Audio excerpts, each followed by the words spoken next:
Salut à tous, aujourd'hui on va parler de la mission du Destiné. Lors de l'épisode 7 de la saison 2, on découvre la mission du Destiné. Il a pour but de rejoindre un signal reçu lors de la création de l'univers. Pour ça, le Destiné est envoyé sans pilote pour atteindre sa destination. Au passage, il récolte des informations disséminées dans l'univers. Ça, c'est pour les grandes lignes, mais qu'est-ce qui aurait concrètement pu se cacher derrière ce signal? C'est ce qu'on va voir dans cette vidéo.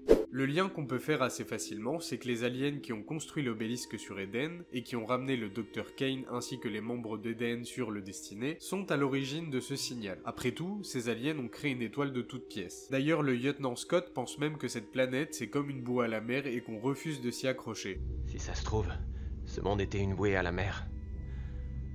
Et on n'a pas voulu s'y accrocher. Quoi qu'il en soit, ces aliens sont intervenus pour permettre aux membres d'Eden de faire un adieu à l'équipage du Destiné, alors on peut facilement en déduire que tout ceci peut avoir un lien avec ce signal, qui mène à cette race qui a une puissance technologique très avancée.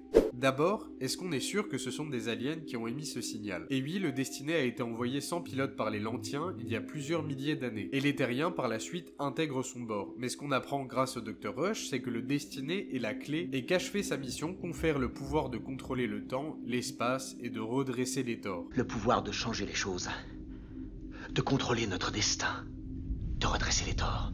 Cette phrase prend beaucoup de sens si au final les Terriens sont à l'origine de tout, un peu comme si l'univers se répétait indéfiniment, et que le signal à l'origine du temps pourrait venir des Terriens ou bien même des Lantiens, et peut-être qu'arriver au bout de cette destination offrirait le plein contrôle du Destiné et de ses capacités. La mission du Destiné est de rassembler les pièces du puzzle tout au long du trajet. Imaginez la masse d'informations qu'il a récoltées, et peut-être que la structure liée aux aliens n'est qu'une structure parmi tant d'autres que le Destiné a pu croiser sur son chemin. D'ailleurs, on peut même imaginer qu'à ce stade, ces aliens ne disposent pas d'enveloppe physique, mais qu'ils sont des êtres de pure énergie tout comme les anciens. D'ailleurs, Jean parle même de la légende qui entoure le Destiné. Elle fait allusion à l'ascension et à la puissance de Dieu. D'après une très vieille légende, ces coordonnées devaient mener à la connaissance des anciens et apporter aux hommes la puissance des dieux.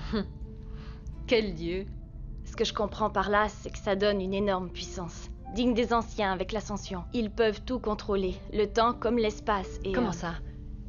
Vous croyez que le Destiné est capable de tout cela? En réalité, je n'en sais rien. Ces piliers seraient un peu comme une marque, une interaction avec l'univers et les peuples qui l'habitent, et peut-être que le parcours des membres de l'équipage, leurs choix, leurs sacrifices, leur détermination sont une épreuve pour voir si les Terriens sont dignes de posséder une technologie aussi avancée. L'humanité atteindrait alors son plein potentiel, peut-être même supérieur aux Lantiens par le passé, ce qui ferait des Terriens la race la plus technologiquement avancée de l'univers. En tout cas, si un jour il y a un reboot, j'espère qu'ils ne laisseront pas le Destiné perdu dans l'univers, et qu'on en apprenne un petit peu plus sur cette fameuse mission, et sur ce vaisseau si incroyable qu'est le Destiné. Je tenais à vous remercier d'être aussi nombreux à avoir rejoint la chaîne récemment, ça fait vraiment plaisir. Voilà pour cette vidéo, j'en ai fait d'autres, donc si tu les as loupés, n'hésite pas à aller faire un tour sur la chaîne. L'abonnement, le pouce bleu et le commentaire donnent un bon coup de pouce à la chaîne. En attendant, je te dis à la prochaine pour de nouvelles vidéos sur Stargate.